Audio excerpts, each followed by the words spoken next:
Sri Lankan premier league LPL Bangladeshi inform খেলোয়াড়রা কেন দলে সুযোগ পেল না, এইটা নিয়ে কিন্তু আপনাদের মনে অনেক প্রশ্ন জেগেছে।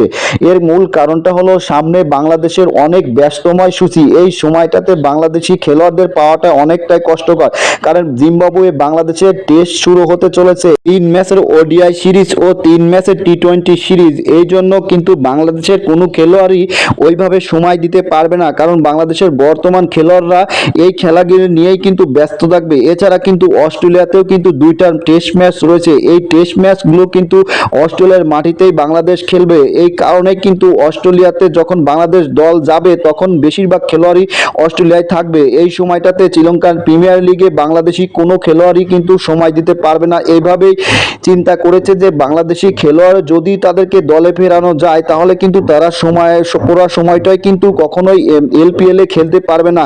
এই জন্যই কিন্তু বাংলাদেশি ইনফর্ম খেলোয়াড়রা এলপিএল এ দলে জায়গা পায়নি। এটাই ছিল মূল কারণ।